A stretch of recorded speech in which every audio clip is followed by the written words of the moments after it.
The kick and 808 hit hard, right? They can even be heard on small speakers. BDE, that's what's adding a little bit of that distortion and where a lot of the weight is coming from. I'm going to reveal how Bainz, a Grammy-winning mixing engineer, achieves great-sounding kicks and 808s in this chart-topping song, as he is showcased in a tutorial. Let's go.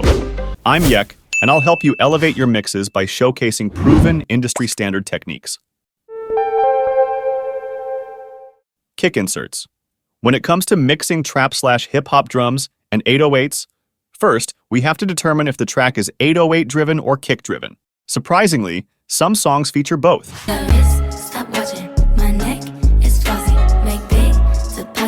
In this particular song, certain sections are 808-driven, while others are kick-driven.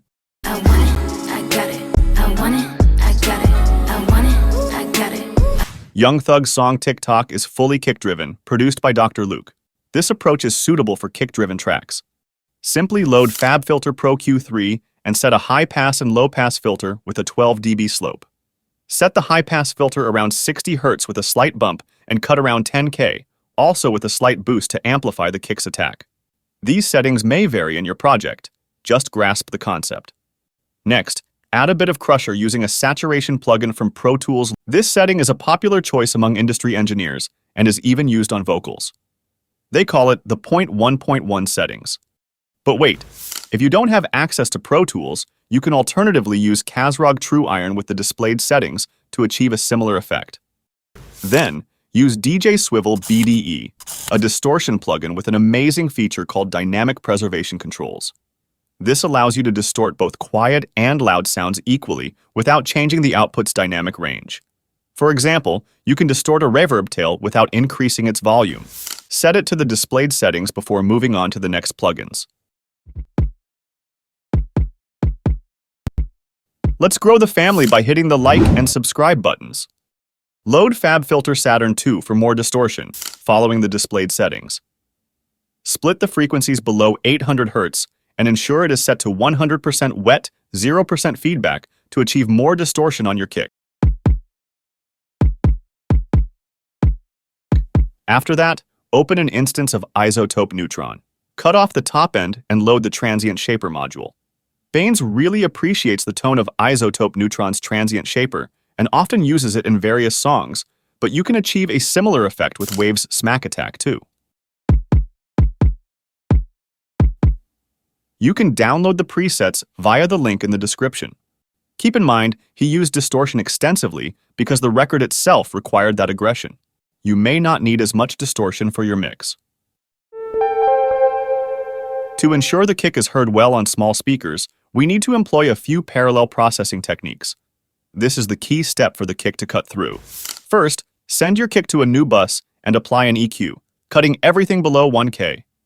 Then, insert Blackbox HG2 with the displayed settings. If you don't have this plugin, Kazrog TrueIron can give you similar results. We just need a touch of saturation. Blend it with the original signal. Let's listen.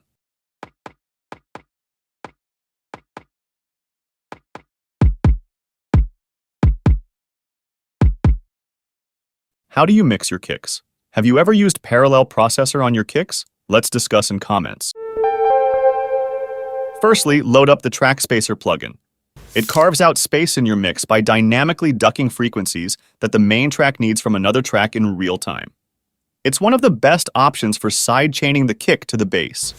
I've revealed 4 proven techniques to sidechain the kick and the bass in the video pinned above. Sidechain your kick, apply a high-pass filter as needed, then set the amount knob somewhere between 14 and 25.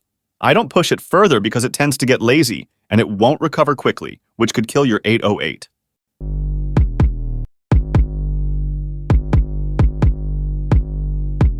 Next, load any Pultec style EQ, boost 60 Hz by 2 or 3 decibels, and cut 200 Hz by a couple of decibels. Again, adjust these settings as required.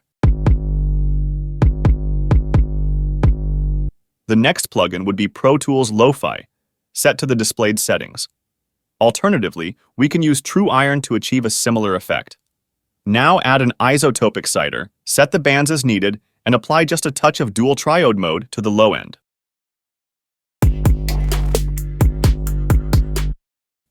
Then, load Wavesfactory Spectre. Spectre is a plugin that combines the features of a sonic enhancer with a parametric EQ.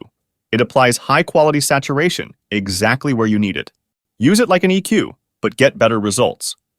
Apply saturation to the high and low ends following the displayed settings.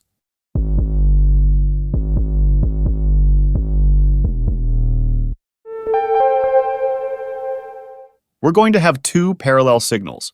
One for adding saturation so that the 808 translates well on small speakers, and another one to enhance the low-end frequencies. First, open a new bus and load the TS808 Overdrive plugin, adding just a bit of drive and tone. He used the UAD version, but you could alternatively use BX Green Screamer to achieve similar results. They offer a 7-day trial.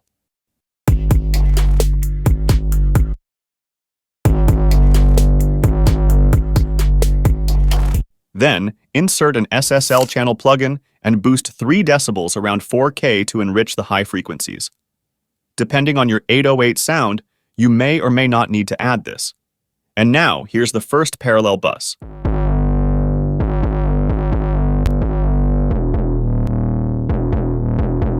Open another new bus and load an instance of the UAD Voice of God plugin. For many top mix engineers, Little Lab's Voice of God is the ultimate bass resonance tool. Alternatively, use Wave's max space with the displayed settings. Just engage max space button so you won't hear the dry signal. It sounds like this.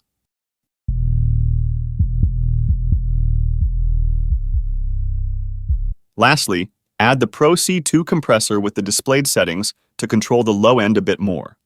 After that, load TrackSpacer to sidechain it to the kick. Let's listen.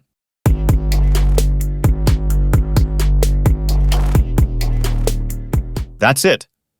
What do you think about Bainz' approach on this mix?